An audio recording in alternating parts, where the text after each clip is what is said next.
दूसरे दिन मैं शहर से निकलकर खेतों की तरफ गया ताकि मन को कुछ चैन मिले और जंगल का मनोहर वायुमंडल दुख और मायूसी के उन जंतुओं को मार दे जो शहर के तंग गली कूचों और अंधेरे मकानों ने मेरे अंदर पैदा कर दिए थे।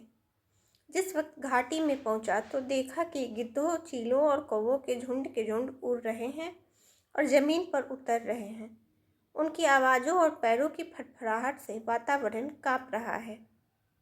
मैं जरा आगे बढ़ा तो देखा कि मेरे सामने एक लाश पेड़ पर लटक रही है और एक नंगी औरत की बेजान देह उन पत्थरों के ढेर पर पड़ी है जिनसे उसे संसार किया गया था। उधर एक नौजवान की लाश धूल तथा खून से सनी हुई है और उसके सिर धड़ से जुदा हो गए हैं।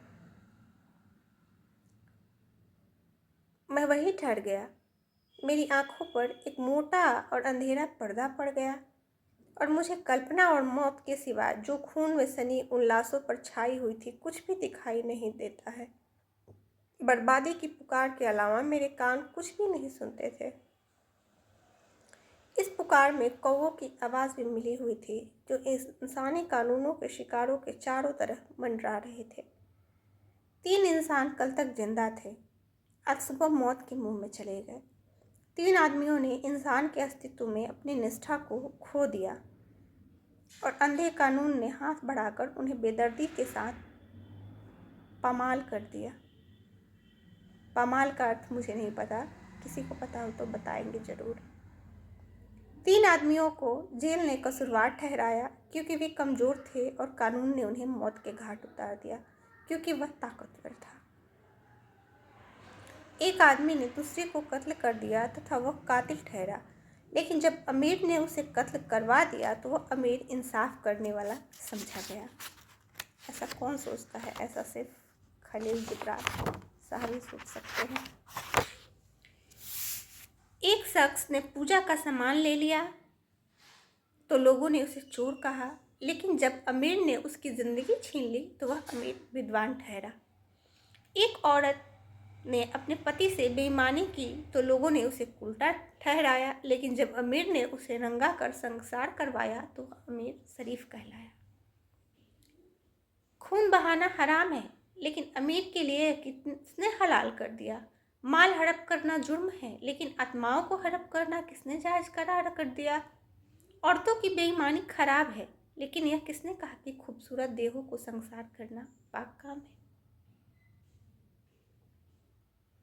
हम छोटी सी बदमाशी के मुकाबले में बहुत बड़ी बदमाशी करते हैं और कहते हैं कि यह कानून है।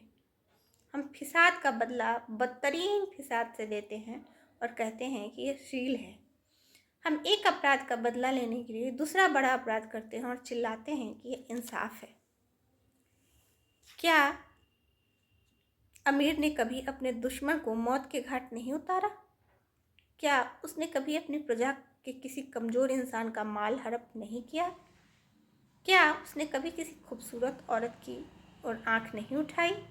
क्या वह इन तमाम जुर्मों से पाक है कि जिससे कातिल की गर्दन उड़ाना, चोर को सूली चढ़ाना और व्यभिचारिणी को संसार करना उसके लिए जायज़ हो गया? वे कौन थे जिन्होंने चोर को दरख्त पर लटकाया? क्या आसमान से फरिश्ते उतरे थे? या वे वही इंसान थे जो उस माल को जो उनके हाथ में आ जाता है हड़प लेते हैं? और उस कातिल का सिर किसने कलम किया था? क्या ऊपर से नबी और पैगंबर आए थे, या वे ही सिपाही थे जो कत्ल और खून करते रहते हैं? और उस व्यभिचारिणी को किसने संसार किया था? क्या उस काम के लिए पाक रूहें अपने स्थानों से आई थी? क्या वे वही लोग थे जो अंधेरे में पर्दे में बुरा काम किया करते हैं? कानून क्या चीज़ है? उसे आसमान की ऊंचाइयों से सूरज की किरणों के साथ उतरते किसने देखा है? और किस आदमी ने खुदाई इच्छा को इंसान के दिल से मिला जुला पाया है? और किस खानदान में फरिश्तों ने आकर इंसानों से कहा है कि कमज़ोरों को ज़िंदगी की रोशनी से महरूम कर दो, गिरे हुए को तलवार से उड़ा दो और कसूर करने वालों को फौलादी पाँव के नीचे रोद डालो? मेरे दिमाग में यही विचार चक्कर लगा रहे थे और मुझे परेशान कर रहे थे कि इतने में मैंने किसी के पैरों की आहट सुनी। आंख उठाई तो देखा कि एक औरत पैरों में से निकलकर लाशों के करीब आ रही है। उसके चेहरे पर खतरे के निशान दिखाई दे रहे हैं, मानो वह इस भयानक नज़ारे को देखकर डर गई हो। वह उस लाश की तरफ बढ़ी जिसका सिर कटा हुआ था और चीख चीख कर रोने लगी। अपनी कांपती हुई बाहों से उसने लाश को गले लगाया। उसकी आंखों से आंसुओं की झड़ी लगी हुई थी। वह अपनी उंगलियां लाश के बालों पर फेर रही थी। जब थक गई तो उसने अपने हाथों से जमीन खोदना शुरू किया, यहाँ तक कि एक लंबी चौड़ी कब्र खोद डाली। फिर उसने उस नौजवान की लाश को उठाकर कब्र में रख दिया। उसका कटा हुआ और खून से लथपथ सिर उसके कंधों पर रख दिया और कब्र को मिट्टी से ढांक कर उसके ऊपर उस तलवार को फल की तरह गाड़ दिया जिससे उसका सिर काटा गया था। इसके बाद उसने आंसू बहाते हुए मुझसे कहा, अमीर से कह दो कि बजाय इसके कि मैं उस इंसान की लाश को जिसने मुझे बेइज्जती के कब्जे से छुड़ाया, जंग के खूंखार जानवरों और परिंदों को खाने के लिए छोड़ दूं, मेरे लिए बेहतर है कि मैं मर जाऊं और जाकर उस आदमी से मिल सकूं। मैंने उससे कहा, जो दुखी औरत, मुझसे डरो मत, क्योंकि मैं तुमसे पहले इन मैयतों पर बिलाप कर चुका हूँ। लेकिन मुझे यह तो बताओ कि इस आदमी ने तुम्हें बेइज्जती के कब्जे से किस तरह से बचाया था।